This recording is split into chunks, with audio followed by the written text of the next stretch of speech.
Buster.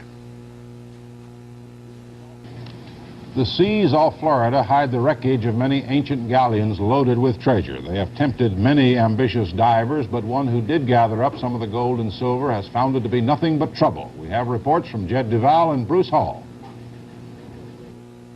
The San Jose was an 18th century Spanish freighter. The freight was treasure, the gold and silver of Central America, found and recovered by a modern treasure hunter, Tom Gurr. For more than 200 years, the silver pieces of eight, pottery, the gold jewelry lay hidden in the sands off the Florida Keys until the bearded Captain Gurr located the wreck in June of '68.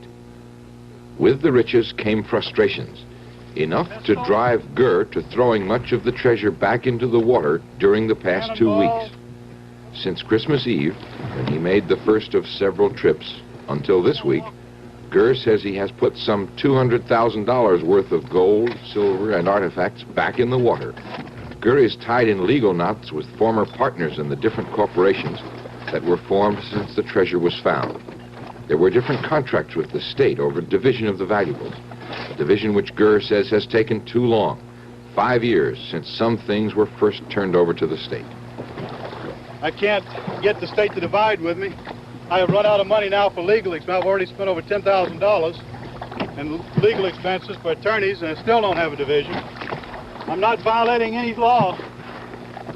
I'm just returning them to where we got them for. The state didn't pay for us picking them up. But state of Florida officials do not agree with Tom Gurr's contention that he broke no laws by dumping the treasure. Today, the state announced they would conduct a full criminal investigation. They said according to Gurr's contract, the state of Florida owned 25% of everything he found, and if he dumped all the treasure back into these waters, as he claims, the state says he dumped state property. Tom Gurr vacated his home in the Florida Keys as angry state officials and officers of his treasure company descended on the area. All that could be found today at the home were pieces of a few worthless artifacts. Gurr's ship has also been abandoned, and most of his diving equipment from the ship is missing. Gurr's top assistant was astounded and said there was a lot more than money and equipment lost when the treasure was dumped. You know, really kind of upsets me to see 5 years just go down the drain. And it was 5 years of real hard work, too. When Gurr's financial backers learned of the incident, they rushed to the bank where most of the valuable items were stored.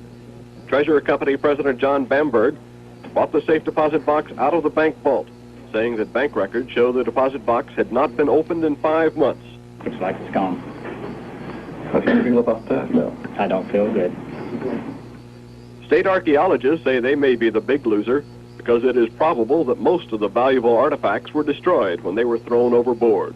Archaeologically, we've lost a good 80% of the data because the materials have been removed from their contacts, and the ones that will be refound will have deteriorated from elements and from actually just handling.